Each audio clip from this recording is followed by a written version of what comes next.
Minasan, konnichiwa, Random Topics with Jack, yokoso. Or, in English, hello everyone, and welcome to Random Topics with Jack, the podcast where we explore the intriguing and sometimes controversial topics that shape our understanding of the world. Last week, we took a fascinating trip through the history of medicine. We discussed the foundational work of giants like Hippocrates and Galen, explored the artistic and anatomical insights of Leonardo da Vinci, and even touched upon the gritty realities of barber surgeons and plague doctors. We also looked at how far we've come, bringing it all the way to the potential of AI in healthcare today. It was quite the medical journey, and I hope you found it as enlightening as I did. Speaking of journeys, I guess you could say our last episode was a real shot in the arm for our understanding of health. Today, however, we're shifting gears entirely. We're leaving the sterile environment of the operating theatre and venturing into the very fabric of human connection and thought. We're diving into the captivating world of linguistics. We'll be exploring how language works, from the smallest sounds to the grandest sentences, and uncovering the hidden structures that allow us to communicate. Get ready to have your mind opened to the incredible power of words. Let's get started. So what exactly is linguistics? Well, at its core, it's the scientific study of language, but that simple definition barely scratches the surface of how profound and fascinating it truly is. And why is it so captivating? Well, language isn't just a tool for communication.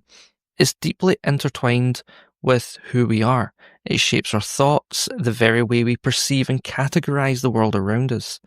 It's the bedrock of cultures, carrying traditions, stories, and values across generations. And of course, it's the primary way we connect with each other, building relationships, sharing experiences, and fostering understanding. Linguistics helps us understand all of this. It helps us appreciate the incredible diversity of human expression and the underlying universalities that connect us all. It's about understanding the human mind, human society, and the very essence of what it means to be human. Now let's dive into the first major building block of language, sounds. And this is where we get into phonetics and phonology. So let's start with phonetics. This is all about the physical production of speech sounds. How do we actually make sounds? Well, it boils down to three key things: articulation, place, and manner. So articulation is simply the way we move our speech organs, our tongue, teeth, lips, and vocal cords to create different sounds. Place of articulation, this refers to where in the mouth the sound is made. For example, sounds like P and B are made by bringing your lips together. These are called bilabial sounds. Manner of articulation describes how the air flows through your vocal tract. Is it completely stopped, like with P and B? Or does it flow continuously, like with S or F? To give you a taste, let's try a couple of examples. Listen to the difference between P and pat and B and bat. You can hear how your lips come together for both. The difference is subtle, but it completely changes the word's meaning. Now try the this sound in thin and the this sound in this. One is voiceless, you don't vibrate your vocal cords, and the other is voiced. These tiny differences are crucial. To help us talk about these sounds universally, linguists use the International Phonetic Alphabet, or IPA. It's like a secret code for sounds, where each symbol represents a unique speech sound, no matter the language. So imagine a symbol that looks like a simple straight line with a little loop at the top. That's the symbol for the P sound, like in pat. Now, we write it like /P/. Now imagine that symbol, it's very similar, but may sound rounder, or like a lowercase b. It's slightly different, but that represents the B sound, like in bat, and we write that as /B/.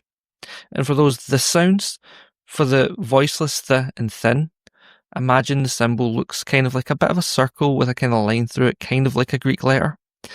So that symbol /. And for the and this is a similar shape, but maybe with a little tail or a curve. Now these symbols are like unique fingerprints of sound, allowing us to be precise about what we're hearing and saying. Pretty neat, right?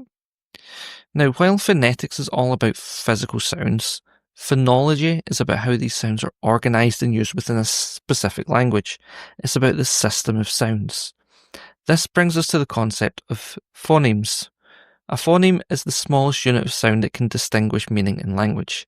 Think of them as the essential building blocks that a language uses.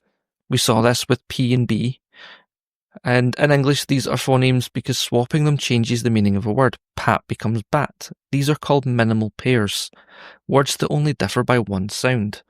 Let's try another minimal pair. Pat and bat, or sit and sit. Wait, no, that's not right. How about sit and seat? Or ship and sip? Can you hear how changing just one sound, the vowel or the consonant, completely alters the word's meaning? That's phonology in action, and it's the system which tells us which sound matters in English. So I encourage you to try saying these minimal pairs out loud yourself. Pay close attention to how your mouth moves and how the sound changes. You can even try finding other minimal pairs online. It's a fun way to test your ear. So to recap, phonetics is about the physical sounds themselves, and phonology is about how those sounds function within a language system to create meaning. They're the foundational layer of spoken language. Now let's move on to another major building block of language, morphology. This is the study of the structure of words and how they're formed. So let's start with morphemes. What are they? Well, morphemes are the smallest meaningful units of language. Think of them as the building blocks of words. A morpheme can stand alone or be part of a larger word. So first off, we've got free morphemes. These are morphemes that stand alone as words. For example, the word cat is a free morpheme, and it has a meaning of its own. Bound morphemes cannot stand alone. They need to be attached to other morphemes to convey meaning. They could include prefixes like un, as in unhappy, or suffixes like s, as in cats, which indicates plural. Now, how do we form words? Well, there's a couple of key processes involved. We've got compounding, which is where we combine two or more morphemes to create a new word. For example, tooth plus brush gives us toothbrush. It's a super straightforward way to create new words that describe specific objects or ideas. And then we've got affixation. This is where we add bound morphemes to free morphemes. We can add prefixes at the beginning of a word or suffixes at the end of a word to modify meaning. Let's look at the word unbreakable, for example. It's formed by combining the prefix un, which means not, the root word break, which is a free morpheme, and the suffix able, which means capable of being. So put together, unbreakable means not capable of being broken. Isn't that pretty cool? Now, let's have a little fun with a quick game. I'll say a word and you think of another word by adding a prefix or suffix. For example, if I say happy, you might come up with unhappy or happiness. Let's try a few together. First one is play. What can you come up with? Next one, read. Can you think of a variation? And the final one is care. How about this one? You can even think of some compound words in your everyday language. For instance, basketball combines basket and ball, and snowman combines snow and man. So to recap, morphology is all about how we build words using morphemes. Whether they're free or bound, these little units are the foundation of everything we say and write. They give us the power to create meaning and express ourselves in countless ways. Now we've got syntax, which is all about the rules that govern how we combine words to form meaningful sentences. It's the grammar of language, but instead of focusing on individual words, it looks at how those words work together in a sentence. The core of syntax is understanding the basic components of a sentence. Think of these as the essential ingredients. First, there's the subject. This is who or what is performing the action. Then the verb. This is the action itself. And then object. This is who or what is being acted upon. In English, we typically use the SVO structure. Subject, verb, object. For example, in the sentence, the cat chased the mouse. The subject is cat, the verb is chased, and the object is mouse. This word order is pretty crucial. Now let's consider another language, like Japanese that I used at the start, which often uses SOV order, so subject, object, verb. So the same sentence in Japanese might look something like Neko wa nezume o kaketa, which translates literally into cat mouse chased. The meaning is the same, but the word order is different. Syntax also helps us understand the grammatical relation between words. For example, it tells us that adjectives modify nouns, adverbs modify verbs, and prepositions show relationships between words. It's all about how the pieces fit together to create a coherent whole. So let's break down a simple sentence. Birds sing. Bird is the subject who is doing the action, and sing is the verb, the action itself. Now let's look at a slightly more complex sentence. The small blue bird sings beautifully. The small blue bird is the subject. The subject is now described with adjectives. Sings is the verb, the action. Beautifully is an adverb, modifying the verb, telling us how the bird sings. See how the structure gets a little more intricate, but the basic components are still there? Syntax helps us understand these relationships and how they contribute to meaning. So here's a fun experiment. What if you heard a sentence that was grammatically incorrect, but you could still understand it? For example, what if someone said, chase the mouse, the cat? You'd probably still get the gist, right? You'd just think someone was talking like Yoda. But it wouldn't sound quite right. And this shows the power of syntax. Or think about how we use word order to emphasize something. If you say, I love coffee, it's a simple statement. But if you say coffee, I love, the emphasis shifts. Syntax is a fascinating field that allows us to understand how we create and interpret the complex structures of language. It's the key to understanding how we build meaning from the smallest units to the most elaborate expressions. Now let's dive into the final major building block of our linguistic exploration. Meaning and context, which covers semantics and pragmatics. So let's start with semantics. This is all about the literal meaning of words and sentences. It's what the words themselves actually mean, independent of who is saying them or when. One of the most interesting aspects of semantics is ambiguity. This happens when a word or sentence can have more than one meaning. For example, the word bank. Does it mean the side of a river or a financial institution? The sentence itself usually tells us, but sometimes it's a fun puzzle to figure it out. We can also look at concepts like synonymy, words that have similar meanings like happy and joyful, and antinomy, which is words that have opposite meanings like hot and cold. Semantics helps us map out this vast landscape of word meanings. Now let's move on to pragmatics.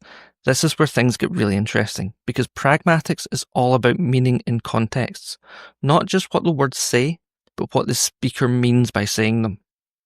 This includes implicature, which is what's implied but not explicitly stated. For example, if I ask, are you going to the party tonight? And you reply, I have to study, you're implying that you're not going to the party without actually saying no. Pragmatics also deals with politeness and indirect speech acts. Think about asking someone to pass the salt. You don't usually say, pass the salt. Instead, you might ask, can you pass the salt? Or even, would you mind passing the salt? These are indirect ways of making a request. Pragmatics helps us understand why we do this and how it works. Let's have some fun with a couple of examples that highlight semantic ambiguity or pragmatic misunderstandings. So, for semantic ambiguity, imagine someone says, I saw a man on a hill with a telescope. Who has the telescope? Is it the man or the hill, or did I use the telescope to see the man in the hill?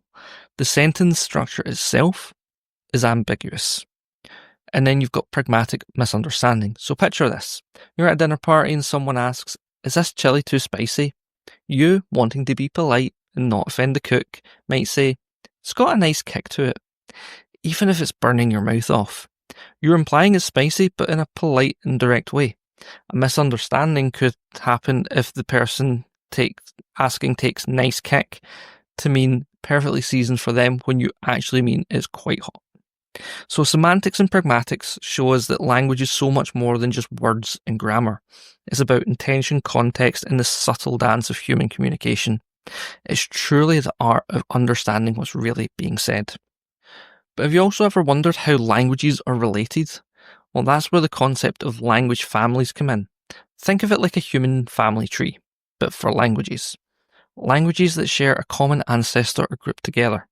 The most famous example of this is the Indo-European language family, which includes languages spoken by billions of people across Europe and parts of Asia, like English, Spanish, French, Russian, German, Hindi, and Persian. It's incredible to think how these diverse languages are so connected.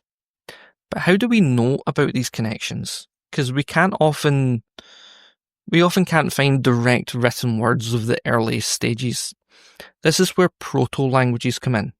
Linguists use a method called reconstruction to piece together what an ancestral language may have been like, based on the similarities in its descendant languages. For example, Proto-Indo-European is the reconstructed ancestor of all Indo-European languages. It's like a linguistic detective story, piecing together clues from modern languages to understand their ancient origins. And of course, languages don't stay the same forever. Language change is a natural and constant process. Languages evolve over time through various mechanisms. Pronunciations shift gradually. For instance, a sound might become softer or harder over centuries. Languages borrow words and structures from other languages that they come into contact with. Sentence structures and word endings can change, making older forms of a language sound very different. Let's take English as a prime example of how much language can change. Compare Old English, spoken roughly from the 5th to the 11th century, with modern English. Old English sounds incredibly different, almost like a foreign language. Words like hus for house, stain for stone, and drinkan to drink might be recognisable, but the grammar and pronunciation were vastly different. And if we could play an audio clip of someone speaking Old English, you'd hear a much more guttural and Germanic sound compared to the English we speak today. So imagine a visual of a massive family tree with languages, with Proto-Indo-European at the root, branching out into Germanic languages like English and German, Romance language like Spanish and French, Slavic languages, and so on. It's a powerful way to see the interconnectedness of human communication. And then you've also got psycholinguistics, which is the study of how our brains process language. It's about understanding the mental and neurological mechanisms that allow us to produce and comprehend speech and writing. Think about it. Every time you speak or listen, your brain is performing incredibly complex operations in milliseconds. One of the most captivating areas is language acquisition. How children seemingly effortlessly learn to speak. By the time a child is 2 years old, they can typically pronounce hundreds of words and understand many more. By the age of 5, they're usually forming complex sentences. This rapid development is a marvel of human cognition. Interestingly, babies are born with an innate ability to distinguish between different speech sounds, even those not present in their native language. This ability narrows as they get older and are exposed to their specific linguistic environment. We can also touch briefly upon language disorders such as aphasia, which can affect a person's ability to pronounce or understand language, often due to brain damage. Moving on from that, we also find that multilingualism is becoming increasingly common. Studies show that individuals who speak multiple languages often have enhanced cognitive skills, like better problem-solving abilities and improved multitasking. And for those looking to learn a new language, remember that consistency is key. Regular short practice sessions are often more effective than infrequent marathon study sessions. And a fun fact about child language development: babies often go through a babbling stage where they produce repetitive consonant vowel sounds like ba ba ba or da da da. This is a crucial step in developing the motor control needed for speech. Psycholinguistics reveals the incredible complexity and adaptability of the human mind when it comes to language. It's a testament to our innate capacity for communication. Okay, everyone, so we've covered a fair amount of ground today, and we started by exploring the incredible journey of language through time, delving into historical linguistics and how languages evolve and connect through language families, like the vast Indo-European tree and the concept of proto-languages. Then we shifted our focus to the fascinating world of language and the mind, touching upon psycholinguistics and how our brains process language, the marvel of language acquisition in children, and the cognitive benefits of multilingualism. But as we wrap up, it's truly remarkable to reiterate just how much complexity and beauty language holds. It's not just a tool for communication, it's a living, breathing entity that shapes our thoughts, cultures, and history. So, my call to action for you today is simple. Start noticing the linguistic phenomena around you. Pay attention to how people speak, the words they choose, the way language changes in different contexts, or even the funny little linguistic quirks you encounter in your day-to-day life. It's everywhere. Thank you for tuning in today. And now for a little something extra, next time on Random Topics, we will be diving into the history of the periodic table. Get ready, because it is going to be elemental. But a quick shout out, I've recently started sharing bite-sized explorations of all sorts of topics on TikTok. We're talking everything from the history of cheese to the basics of neuroscience, coding languages to the surprising origins of the high five. If that sounds like your kind of thing, pop on over and give @Random Topics Jack a follow. I usually post 2 videos a day, so there's always something new to discover. Also, if you're enjoying the show and want to help make it even better, I've set up a Ko-Fi and a Patreon. For as little as a cup of coffee a month, you can get early access to the long-form episodes, help choose future topics, and join me for some exclusive Q&A sessions. Every bit of support goes towards upgrading the equipment and software that helps me bring you these episodes and the shorts, but don't worry, the show will always be free for everyone to enjoy. So as always, I've been your host Jack, but until next time, keep questioning and exploring.